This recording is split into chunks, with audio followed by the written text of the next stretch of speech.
Afin de lutter contre les implants éthériques, la magie et la possession démoniaque, il existe plusieurs techniques contre ces stratagèmes.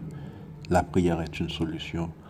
Cependant, bon nombre de vous, que vous soyez chrétiens, catholiques, musulmans, les secrets ésotériques ne sont pas vraiment dispensés dans votre religion.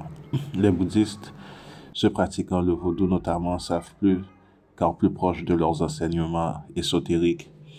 Nous vous avions dit que la prière ne consiste pas qu'en la récitation du verset ou de sourate. Dans une vidéo précédente, on avait dit que les prières sont des moyens non pas seulement de protection, mais aussi de guérison, si bien récitées et surtout chantées. Il est estimé que la fréquence de l'amour s'évalue à 432 Hz. Il serait donc profitable, si cela vous intéresse, de trouver la récitation de vos prières à une fréquence proche de 432 Hz et d'imiter le chant ou d'apprendre à chanter afin d'augmenter votre vibration. Ceci dit, disons ceci d'avance. Outre cette technique, l'essentiel est que votre niveau de fréquence de vibration et de résonance soit proche de 432 Hz. Lorsque vous arrivez à ce niveau, vous n'avez même pas besoin d'appliquer les techniques mentionnées. De toute façon, le jour où vous atteignez cette vibration, vous allez disparaître de ce monde. Littéralement disparaître. L'autre chose est qu'il est préférable, si vous êtes en mesure de chanter vous-même, de les réciter plutôt que de les écouter. En faisant ceci, vous pouvez changer l'expression de vos ADN positivement. Les démons, les reptiles opèrent via la peur. Plus vous vous éloignez de la peur, plus vous êtes en dissonance cognitive avec ces êtres et c'est le but. Vous n'avez pas envie d'être en affinité avec eux pour ce qui est de votre fréquence. Le but de la vie n'est pas de faire des prières et des récitations vaines, c'est d'utiliser ces stratagèmes pour faire en sorte que votre niveau de fréquence et de vibration de résonance augmente à tel point que vous arriviez, par exemple, à la fréquence de 432 Hz. Une autre technique consiste à dire avant de dormir, si vous le voulez, le mal que vous ne faites pas et le bien que vous essayez de faire. Comme je sais que bon nombre d'entre vous adorent la position de l'humilité. Exemple, je n'ai pas volé, je n'ai pas couché avec la femme ou l'homme de mon prochain. J'ai essayé d'être juste avec le pauvre. Je n'ai pas arnaqué les personnes en nécessité. Au contraire, j'ai tenté de les aider du mieux que je peux. Cela crée de la conviction en vous et vous avez comme preuve votre manière d'être. Le truc est que ce que vous récitez, vous devez vraiment faire ou essayer de les faire. Si vous faites vraiment ces trucs, alors la foi grandit en vous. Ce que de nombreuses personnes ne savent pas est que la foi est une question d'expérience, mais également de force. Vous devez avoir de la force afin d'avoir de la foi, car la foi c'est une conviction. Une autre technique de grande importance consiste, si vous le voulez bien sûr, est d'effectuer des danses sacrées.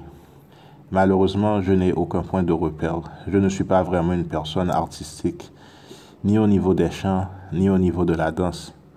La danse faite de façon structurée aligne tous les chakras de votre corps. C'est un secret de Polichinelle que les arts martiaux sont en fait dérivés des techniques de danse. Ésotériquement, les combats sont vraiment des techniques de danse. La danse, c'est l'art de bouger de manière harmonique. Additionnellement, les techniques offensives sont dérivées de celles défensives. Pour preuve, dans le domaine sportif, que ce soit au niveau collectif ou individuel, les équipes vainqueurs et les joueurs gagnants sont ceux qui savent mieux défendre. En supplément, les êtres de plus grande fréquence n'attaquent pas. Ils ne font que se défendre. En fait, ils n'ont pas besoin de se défendre tellement leur fréquence est grande. Et c'est ce niveau que vous devez atteindre. Ne pas avoir besoin de vous défendre. Inversement, qui attaque? Les démons. Vous voyez le schéma. Il existe un certain schéma patron et modèle. Enfin, afin d'appliquer cette technique, vous devez avoir de la force, de la conviction. La conviction n'existe pas là où la faiblesse existe. Si le lion voit que vous tremblez, il est plus à même de vous attaquer. Cependant, si vous marchez sans peur, il est fort probable que celui-ci s'arrête dans sa démarche. C'est vérifié. Il existe des tribus qui laissent les lions chasser leur proie et par la suite volent la provision de ces lions en adoptant une démarche qui n'évoque aucune crainte. Donc vous avez besoin de force. Alors quoi faire? Les distractions, celles vous faisant perdre de l'énergie et qui alimentent la matrice et les reptiles, etc. Évitez de votre mieux d'entrer, d'exprimer des émotions négatives. Les implants sont actifs chaque fois que vous vous exprimez négativement. C'est ainsi que les lézards, les gris supervisent les gens à travers les émotions négatives dont ils se nourrissent. Afin d'annuler les effets des implants, restez positif. Ensuite, il existe aussi le régime alimentaire. Mais je pense que vous savez toutes ces choses, pas la peine d'en parler. Votre force sexuelle, gardez-la en vous. Si vous employez toutes ces techniques, vos corps astraux se bâtissent et se développent plus rapidement, ce qui fait que c'est plus difficile pour les entités de vous atteindre. C'est donc ce genre de style de vie que vous devez ou que vous pouvez adopter. À la fin, votre fréquence faible ou élevée est déterminée par votre style de vie et surtout votre hygiène spirituelle, qui ne font référence qu'à tous les éléments, conditions, facteurs mentionnés plus tôt et que nous allons mentionner. Dans les films, vous voyez que certaines tribus se mettent en cercle et commencent à chanter en unisson. Lorsque cela se passe, si vous le faites vous-même, c'est-à-dire que vous chantez jusqu'à vous rapprocher de la fréquence de l'amour, vous allez voir l'autre côté du voile, le monde parallèle, les ovnis, les soucoupes volantes, les vaisseaux spatiaux. C'est le pouvoir du chant. Le son est important. Souvenez-vous de la muraille de Jéricho. Le son peut donc détruire et guérir.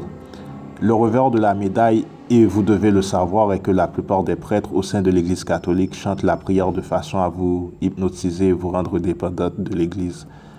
Contrairement à l'idée reçue, une idée pas populaire du tout et qui sera contestée est qu'il est possible d'hypnotiser et même de faciliter la possession démoniaque via la prière. Ce qui distingue la récitation d'une prière identique entre deux individus est le ton et l'intonation employés par ceux-ci afin de réciter leur prière. Vous vous doutez dès lors bien que votre degré de ton et d'intonation de ces supplications détermine la fréquence à laquelle ces récitations sont répandues. Et puis vous avez des citations dans les Écritures où il est dit que la propreté est proche de la piété. Quel rapport? Est-il plus facile de respirer quelque part propre ou sale? C'est ça le rapport. La première chose que les enseignants faisaient était de boire un verre d'eau les matins et de se baigner. Dans l'eau est contenu de l'oxygène. L'oxygène facilite la respiration.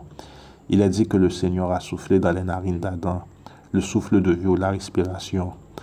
L'enseignant dit que certains démons ne peuvent sortir que par la prière et le jeûne. Il est normal de douter. Voici un extrait. Alors l'Ève, après avoir raconté les succès de celui-ci en guérissant les malaises des habitants, a demandé à entendre sa performance de la prière du Seigneur qui fait partie de la liste des remèdes.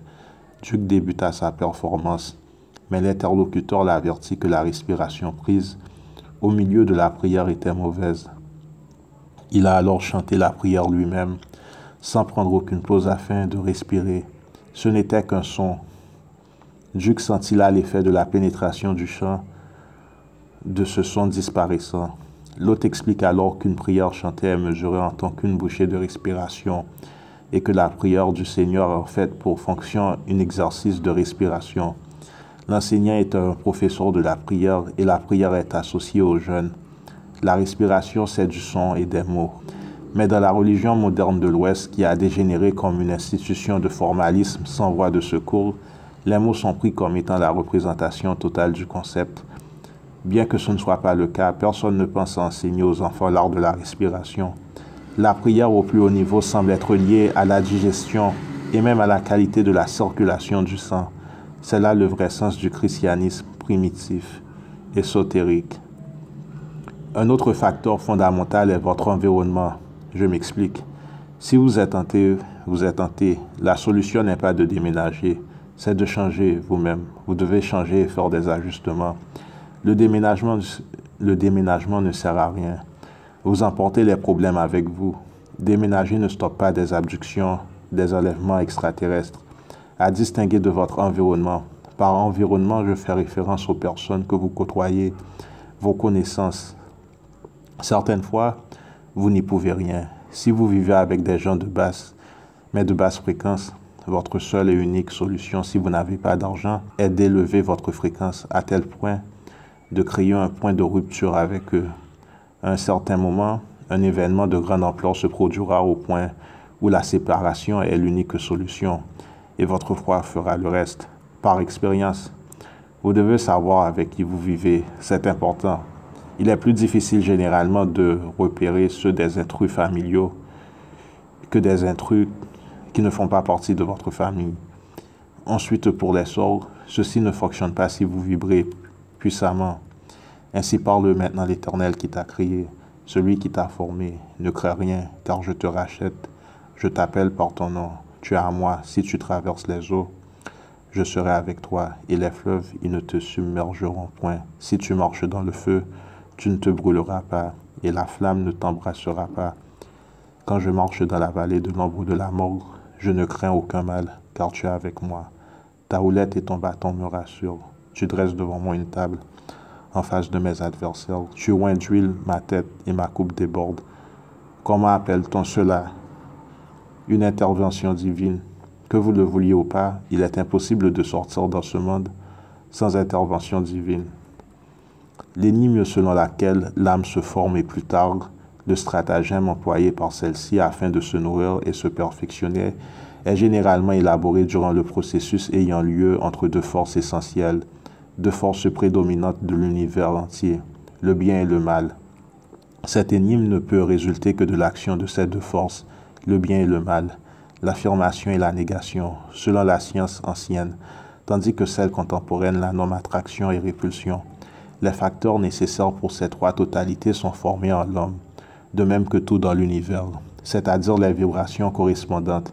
Afin d'expliquer ce que supposent les vibrations dont je viens juste de parler, je peux prendre un excellent exemple du fait qu'aujourd'hui, des ennemis avec une attitude interne rare se multiplient autour de moi en nombre à tel point que je suis en relation avec eux de tous côtés.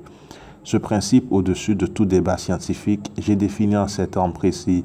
La netteté de cette contradiction apparaît entre deux actions diamétralement opposées et proportionnelles directement durant la durée de leur rencontre. Et en vérité, il en est ainsi. Plus une personne a des relations directes avec moi, plus celle-ci, de façon diamétralement opposée, entreprend des actions allant contre mon bien-être, plus tard au cours de nos relations.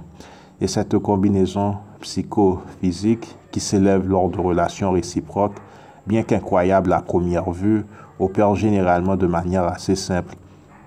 En premier lieu, il convient de savoir qu'à travers l'univers entier, toute concentration de n'importe quelle espèce possède la propriété d'émettre des radiations, au même titre que toute concentration cosmique consiste de vibrations émises par la source correspondante. Il en est ainsi également pour les vibrations issues du processus des qualités distinctes du fonctionnement de la psyché de l'homme, chacun ayant leur propre densité et degré vivifiant de chacun d'eux. Lorsqu'il y a contact entre des radiations de concentration cosmique différentes, nous assistons dès lors à un certain mélange de ces vibrations selon leurs affinités. Et similairement, lorsque les vibrations émises par deux genres entrent en contact, ce mélange a aussi lieu. Un mélange produit par l'affinité des vibrations entre ces deux individus particuliers. Et au même titre que les vibrations hétérogènes émises par la Terre rencontrent certaines limites au cours de son expansion, selon leur degré d'affinité, alors aussi les différents éléments de la radiation générale d'une personne possèdent ses propres limites. Par exemple, la vibration issue du raisonnement actif peut, selon certaines conditions, s'expandre à des centaines et des milliers de kilomètres. La vibration émise par le processus de sensation, même si active, ne peut s'étendre au-delà de l'ordre, disons, de 200 mètres. En l'homme, les vibrations ont pour origine ces trois processus. La pensée active et passive d'un, de deux. La vibration émise par les sentiments, la sensation. De trois, la vibration correspondante et résultant du fonctionnement de tous les organes du corps de la biologie, aussi surnommée comme étant la vibration des fonctions instinctives. Si deux personnes sont ensemble, le plus proche ils sont l'un de l'autre, un mélange de leurs atmosphères de façon plus intime a lieu, et par conséquent, mieux ce contact est établi entre leurs vibrations respectives. Le mélange et fusion de vibrations spécifiques émises par des gens différents prend place mécaniquement, dépendamment de leur situation, réciproquement entre eux et les conditions dans lesquelles se réalisent ces situations et conditions. Et ainsi, parmi les gens entrant en contact avec moi, La formation des facteurs psychiques nécessaires pour la manifestation de l'attitude diamétralement opposée à moi doit alors de façon inévitable arriver de cette manière précise. Fin de l'extrait. Nous émettons tous des radiations cosmiques de différentes fréquences. Certaines radiations sont plus en affinité selon les facteurs du psyché des deux individus rentrant en contact. Plus vos radiations concordent entre elles, mieux la relation est entre les deux individus. C'est pourquoi certaines personnes s'aiment ou se détestent à première vue. Enfin, ce n'est pas tout. Même lorsqu'il y a affinité entre deux individus, il existe certaines fois, durant l'émission de ces radiations, un point de rupture, c'est-à-dire un point où l'harmonie a atteint son summum. Une fois ce point dépassé, débute une dégradation des relations interpersonnelles.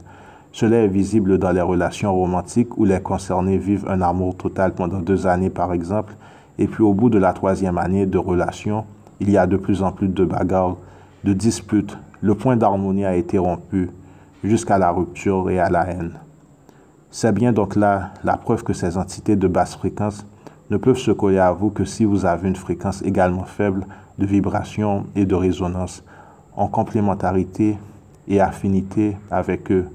Les jeunes, la méditation sont d'abord des techniques mentales destinées à élever votre fréquence. Alors, existe-t-il d'autres techniques? Et si oui, pourquoi elles ne sont pas mentionnées? Évidemment, il en existe d'autres, mais soit je ne les connais pas vraiment.